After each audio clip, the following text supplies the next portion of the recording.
ሰላም የተወደዳችሁ ተመልካቾቻችን እንዴት አላችሁ? ይህ አርቲፊሻል ኢንተለጀንስ አይደለም። ወደ ገጠር ወጣ ብዬ በቆሎ ገለጣ አሳያችኋለሁ። በሚገባ እስከ መጨረሻው ድረስ ተከታተሉ። አሪፍ ቆይታ ይኖረናል። ዘና እያልን በሙዚቃ ከሀገሬው ሰው ጋር ዘና ፈታ እያልን ቪዲዮውን እስከ መጨረሻ እዩት። ላይክ ማድረጋችሁ እንዳትረሱ፣ እንዲሁም ሳብስክራይብ እንድታደርጉ በአክብሮት እንጋብዛችኋለን። ይመቻችሁ። ቀጥታ ወደ ቪዲዮ ገባል።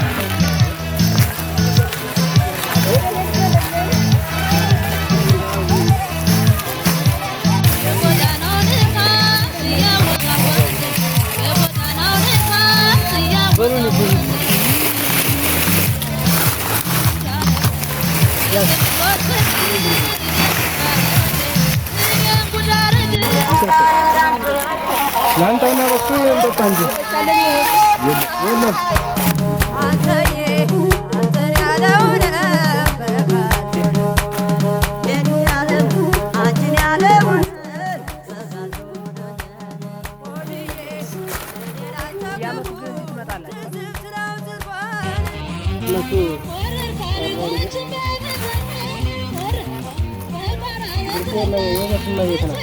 Now.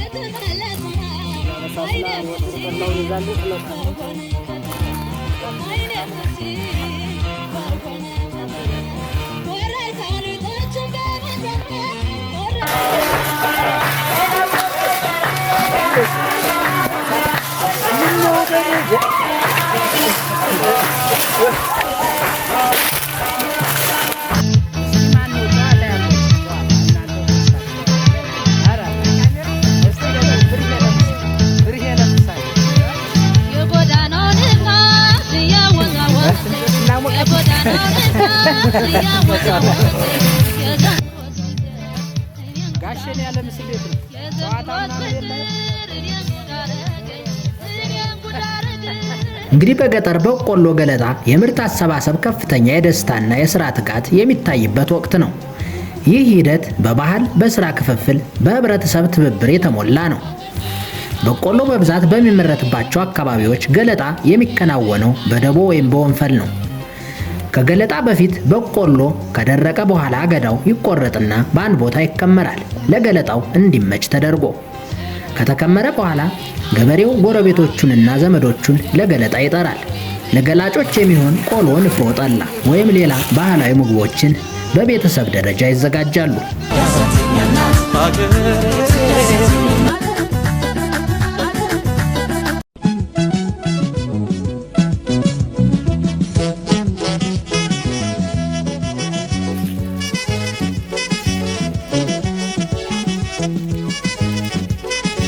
በዚህ ጊዜ የባህል ጨዋታዎች ስነቃል። ስራው አድካሚ እንዳይሆን በተለያዩ የባህላዊ ክንዋኔዎች ይሞቃል። በተለይ ምሽት ላይ የሚከናወን ገለጣ ከሆነ ወጣቶች እንቆቅልሽ በመጠያየቅና ተረት በመተረክ ይጫወታሉ። ወንዶች በስራው መሃል ፉከራ በማቅረብ ጉልበታቸውን ያድሳሉ። እንደየአካባቢው ባህል የሥራ መነቃቂያ ዘፈኖች ይዘፈናሉ። እና ነው አብተምታም ወንድም ከለለ በገጠር ተለለ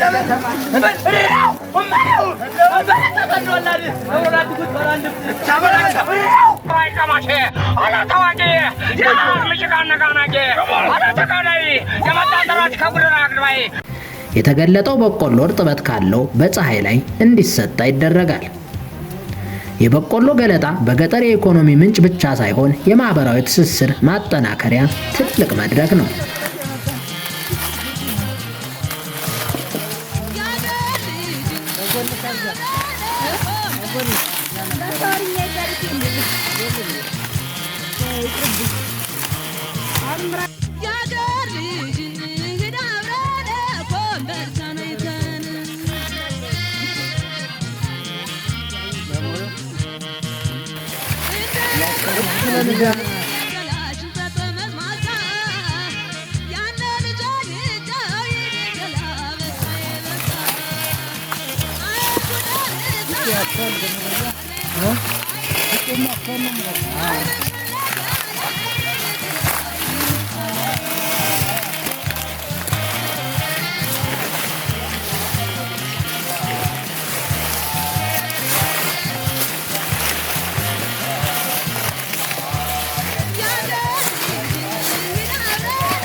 መልካቶቻችን ማሽላ ገለጣ በዚህ መልኩ ቀጥሏል። ፋፈሽ ያለ እየቀጠልን ተከታተሉ።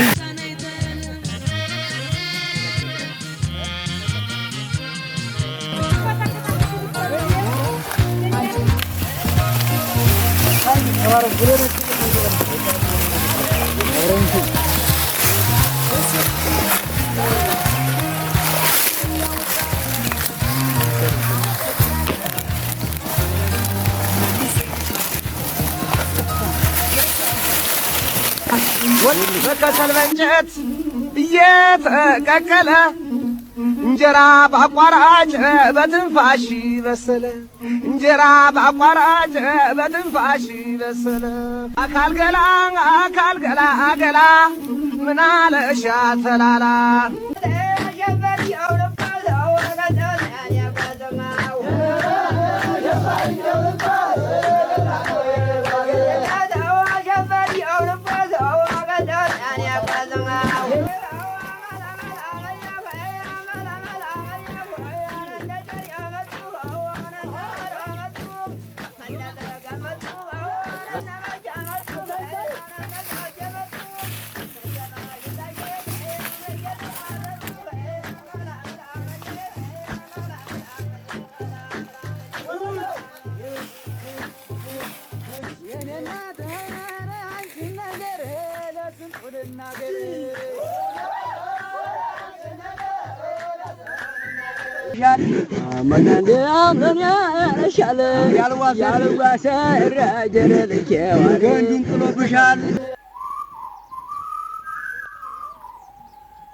የሽምብራው ጥርጥር የዛፎቹ ፍሬ የትሜቱ ዞሬ ትዝ አለኝ ሀገሬ